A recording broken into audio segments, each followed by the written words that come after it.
Hello बच्चे लोग, welcome to competitors classes. आज 11th क्लास का जो हम सीरीज देख रहे थे द लिविंग वर्ड को, उसी को हम कंटिन्यू करने वाले हैं और हम रूल्स देखेंगे किसके, बायनॉमियल नॉमेनक्लेचर के। जो लोग भी चैनल पे नए हैं वो लोग चैनल को सब्सक्राइब कीजिए, लाइक कीजिए और शेयर कीजिए। और आपका सपोर्ट मेरे लिए बहुत ज्यादा वैल्यूएबल है, तो सपोर्ट करने में आप लोग कंजूसी नहीं करोगे। तो स्टार्ट करते हैं। अभी तक के इसके बहुत सारे पार्ट्स बने हुए हैं, वो आप लोग प्लेलिस्ट में जाके देख लीजिए। और बायनॉमियल नॉमेनक्लेचर हम देख रहे थे, जो कैरलस लीनियस ने क्या किया था, इंट्रोड्यूस किया था। अब भाई बायनॉमियल नॉमेनक्लेचर क्या होता है, तो किसी भी लिविंग ऑर्गेनिज्म का, चाहे वो प्लांट हो या एनिमल हो या बैक्टीरिया हो, किसी भी लिविंग ऑर्गेनिज्म का जो हम नाम रखते हैं साइंटिफिकली ग्लोबल लेवल पे, उसी को हम बायनॉमियल नॉमेनक्लेचर बोलते हैं। ठीक है, तो इसके रूल्स देखते हैं कि किस बेसिस पे नामकरण किया जाता है। ठीक है, तो देखो रूल्स देख रहे हैं, हमको कितने रूल्स देखेंगे, हम 6 रूल्स देखेंगे। तो देखते हैं कि फर्स्ट रूल क्या है। फर्स्ट रूल क्या कहता है बायनॉमियल नॉमेनक्लेचर का, कि each organism is given only one name consisting of 2 words. मतलब कोई भी ऑर्गेनिज्म हो, चाहे प्लांट हो, एनिमल हो या बैक्टीरिया हो, उसके सिर्फ और सिर्फ एक नाम होंगे। ठीक है, लोकल आप बहुत सारे नाम रख सकते हो, आप अपने अलग अलग जगह के हिसाब से लोकल नेम्स रख सकते हैं, बट उसका साइंटिफिक नेम सिर्फ और सिर्फ एक होगा। वो इंडिया में हो, अफ्रीका में हो या ऑस्ट्रेलिया में हो, किसी भी कॉन्टिनेंट, किसी भी कंट्री में उसको सिर्फ और सिर्फ एक साइंटिफिक नेम से जाना जाएगा।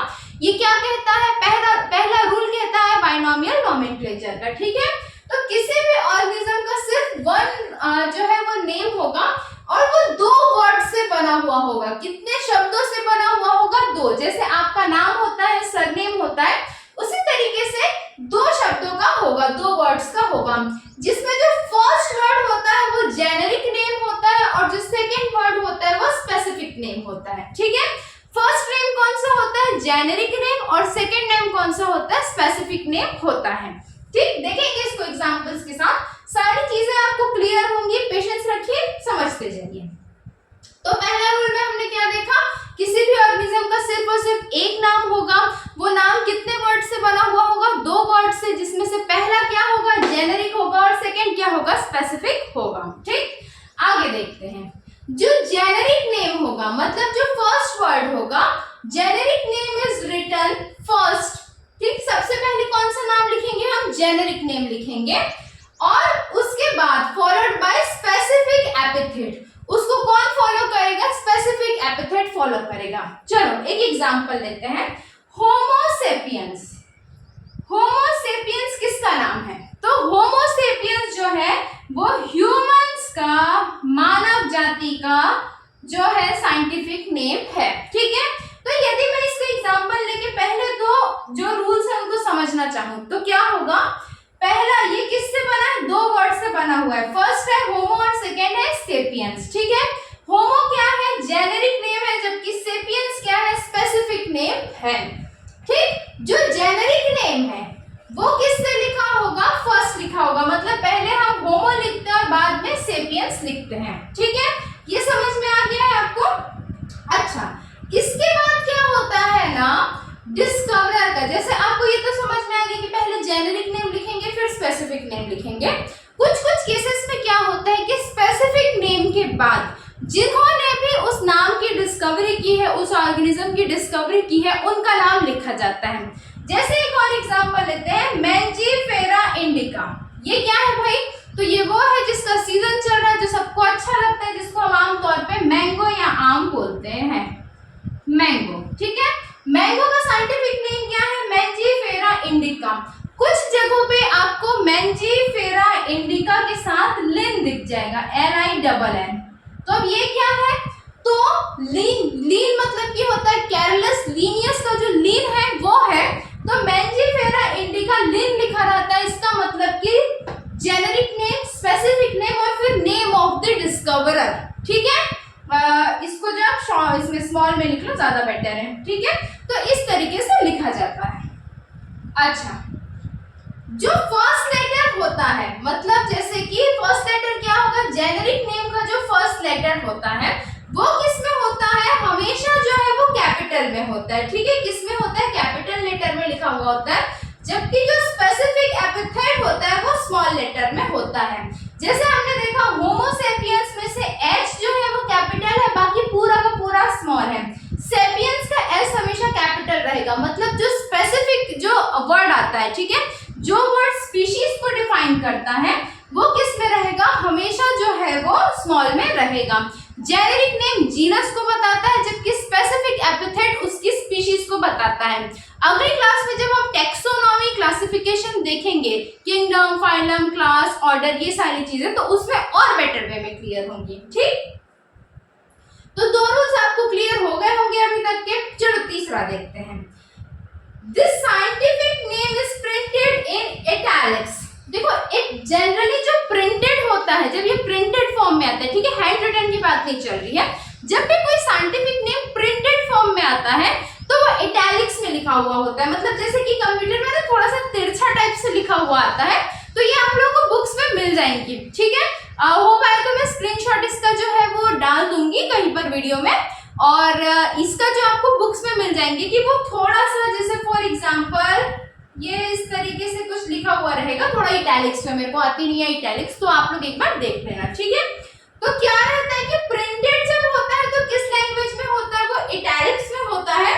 ठीक, अच्छा, जब ये हैंड रिटन होता है, जब इसको हम हाथ से लिखते हैं किसी भी जगह पे, किसी भी थेसिस में, कहीं पर भी, तो हमेशा क्या करते हैं कि अंडरलाइन करते हैं दोनों वर्ड्स को सेपरेटली।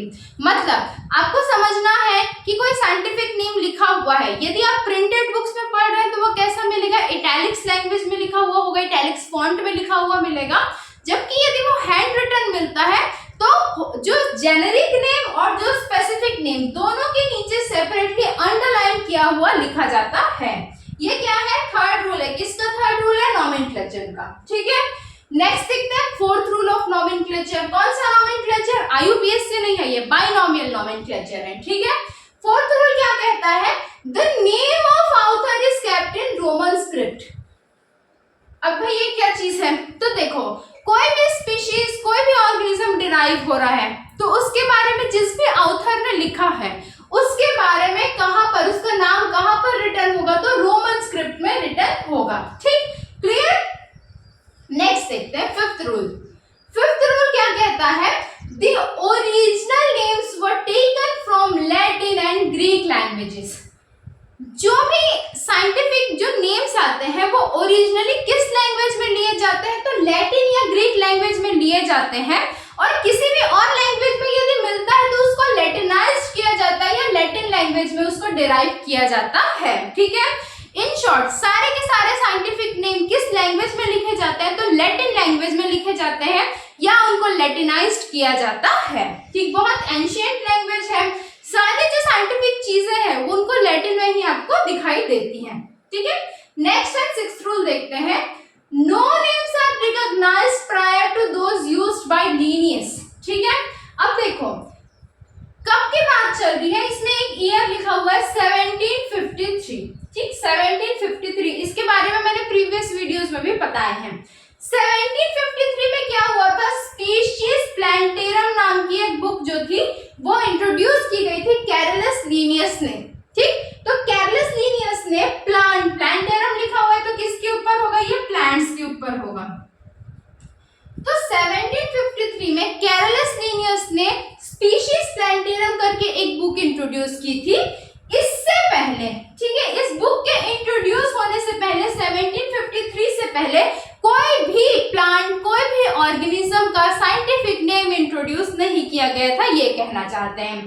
तो प्लांट्स का साइंटिफिक नेम कब इंट्रोड्यूस किया गया है, 1753 स्पीशीज प्लांटेरम के बाद। जबकि एनिमल्स के लिए जो साइंटिफिक नेम है वो कब किया गया है, 1758 सिस्टेमा नेचुरे नाम की बुक इंट्रोड्यूस होने के बाद। ठीक है, तो एक बार अच्छे से क्लियरली समझते हैं। No names are recognised prior to those used by Linnaeus in 1753 for plants in Species Plantarum and in 1758 for animals in 10th edition of Systema Naturae. ठीक है, सबसे पहले क्या हुआ, 1753 में सिस्टेमा प्लांटेरम नाम की बुक लिनियस ने इंट्रोड्यूस की, उसके बाद ही सारे जो प्लांट्स हैं उनका नॉमेनक्लेचर किया गया, और 1758 में सिस्टेमा नेचुरा नाम की बुक्स इंट्रोड्यूस की गई थी, किसके ऊपर, एनिमल्स के ऊपर, और इसके बाद ये सारे एनिमल्स का जो नॉमेनक्लेचर है, नामकरण है, वो किया गया था। ठीक, 6 रूल्स हमने देखे हैं, एक बार क्विकली रिवाइज करते हैं फिर इसमें आएंगे। तो फर्स्ट रूल हमने क्या देखा कि कोई भी बाइनोमियल नॉमेनक्लेचर में आने वाला कोई भी साइंटिफिक नेम किसी भी लिविंग ऑर्गेनिज्म का 2 वर्ड से बना हुआ होता है। पहला होता है जीनस, दूसरा होता है स्पेसिफिक एपिथेट या स्पीशीज नेम। ठीक है, पहला क्या होता है, जेनेरिक मतलब जीनस नेम, और दूसरा होता है स्पेसिफिक मतलब स्पीशीज नेम। अगली क्लास में हम इसका क्लासिफिकेशन भी देखेंगे। ठीक, अच्छा, सेकेंड रूल क्या कहता है, the generic name is written first followed by specific epithet. मतलब पहले हम जेनेरिक नेम लिखेंगे, जीनस नेम लिखेंगे, उसके बाद हम स्पीशीज नेम लिखेंगे। ठीक है, उसके बाद यदि स्पीशीज नेम के बाद भी हमको लगता है या किसी जगह पे जरूरी है तो जो डिस्कवरर है उनका नाम लिखा जाता है। ठीक, इसी में एक और चीज बोली जाती है सेकेंड रूल में ही कि जो जेनेरिक नेम का जो फर्स्ट लेटर होगा वो हमेशा कैपिटल में होगा, जबकि जो स्पेसिफिक नेम का जो भी लेटर होगा वो कैपिटल में नहीं होगा, वो स्मॉल में होगा। ठीक है, तो कैपिटल में क्या होगा, जेनेरिक नेम का, जीनस नेम का फर्स्ट लेटर बस किस में होगा, कैपिटल में लिखा जाएगा। ठीक है, थर्ड रूल की यदि मैं बात करूं तो थर्ड रूल क्या बोलता है कि जब कोई प्रिंटेड फॉर्म में लिखा जाता है किसी भी साइंटिफिक नेम को तो वो इटैलिक्स में लिखा जाता है, जबकि यदि हम हैंड रिटन लिखते हैं तो दोनों जो वर्ड्स होते हैं, ठीक है, जेनेरिक और स्पेसिफिक जो दोनों वर्ड होते हैं उनके नीचे क्या किया जाता है, अंडरलाइन किया जाता है। ठीक, ये कहता है तीसरा रूल ऑफ बाइनोमियल नॉमेनक्लेचर। जो ऑथर्स होते हैं उनका रिकॉर्ड कहां पर रखा जाता है, रोमन स्क्रिप्ट में रखा जाता है। ये कहता है fourth rule of binomial nomenclature. देखते हैं फिफ्थ रूल क्या कहता है। फिफ्थ रूल ये कहता है कि जो भी ओरिजिनल नेम्स थे वो लैटिन और ग्रीक लैंग्वेज में लिखे गए थे, इसीलिए आज भी जो भी नेम्स डिराइव्ड होते हैं उनको लैटिन लैंग्वेज में लैटिनाइज्ड किया जाता है।